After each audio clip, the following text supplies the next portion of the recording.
প্রকৃতির মাঝে যেন আলাদা এক শান্তি খুঁজে পাওয়া যায়, যে শান্তি শহরের এই যানজটময় জীবনে কোনোভাবে পাওয়া সম্ভব না। তাই তো বারবার ছুটে যাই গ্রামের কাছে। আসসালামু আলাইকুম এভরিওয়ান, কেমন আছেন আপনারা সবাই? আজকে আমরা চলে গেছিলাম চকগৌরী আন্দাসুরা বিলে, কারণ আমরা শুনেছিলাম এই বিলে অসংখ্য পদ্মা ফোটে।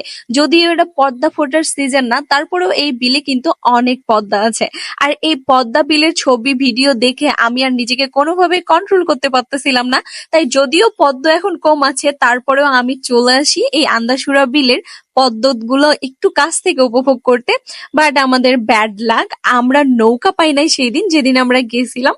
সেই দিন কোনো এক কারণে যে নৌকার মাঝিরা ছিল তারা মাছ ধরা এবং অন্যান্য কাজ নিয়ে ভীষণ ব্যস্ত ছিল, যার কারণে আমাদেরকে তারা নিয়ে যাইতে চায় নাই নৌকা করে। অনেক রিকোয়েস্ট করার পর একজন চাচা আমাদেরকে নিয়ে যাইতে রাজি হয়েছিল। বাট এই যে দেখেন আমি যেখানে নৌকা চালাচ্ছি তার অল্প একটু সামনেই অ্যাকচুয়ালি এই পদ্ম ফুলগুলার গাছগুলা। বাট এতটুকু নিয়ে যাইতে ওনারা আমাদের কাছ থেকে চার্জ করেছে 1000 টাকা, আর যেটা একদমই ইম্পসিবল। আপনারা জাস্ট দেখেন অল্প একটু পিছনেই কিন্তু পদ্মর গাছগুলা। বাট অসংখ্য পদ্ম এখনো ফোটে নাই। শীতের কিছু পরে এই যে আমি যেখানে আছি এই পুরা বিলটা পদ্মতে ভরে যায়, তো যার কারণে আমরাও ভাবলাম যেহেতু বেশি পদ্ম নেই, তো এত টাকা ইনভেস্ট করে এইটুকু জায়গাতে ঘোরার কোনো মানেই হয় না।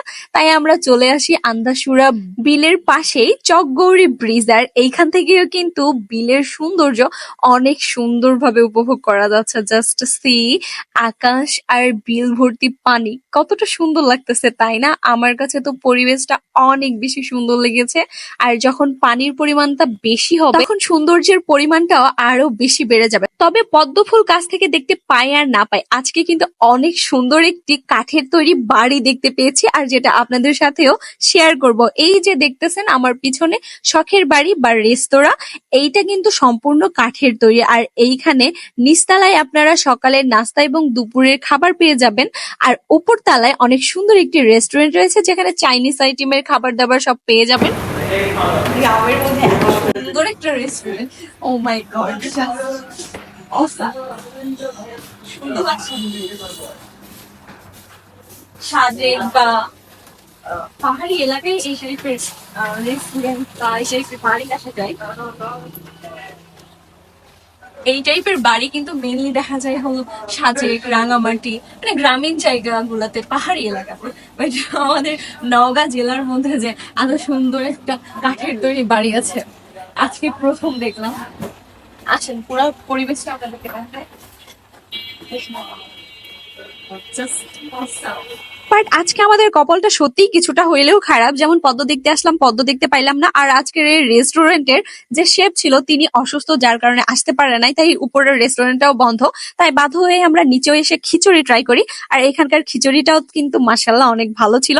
তো আপনারা কারা কারা একদম পুরোটা কাঠের তৈরি বাড়ি সামনে থেকে দেখেছেন কমেন্ট করে কিন্তু অবশ্যই জানাবেন। আর এই এলাকার মানুষ যারা আছেন তারা একটু কমেন্ট করে জানিয়ে তো আপনাদের বিলে নৌকায় চড়ে ঘোরার প্রাইস এত বেশি কেন? আমাদের হাসাইগাড়ি বিলে কিন্তু আমরা অসংখ্য বার ঘুরেছি, বাট এত চার্জ কখনোই করে না। যারা গ্রামীণ পরিবেশ এবং পদ্মফুল পছন্দ করেন আপনারা চাইলে অবশ্যই এই আন্দাসুরা বিল থেকে ঘুরে আসতে পারেন। তবে আমি বলবো শীতের শেষের দিকে গেলে আপনারা সবচাইতে বেশি সৌন্দর্য উপভোগ করতে পারবেন। তো সবাই ভালো থাকবেন, সুস্থ থাকবেন, আল্লাহ হাফেজ।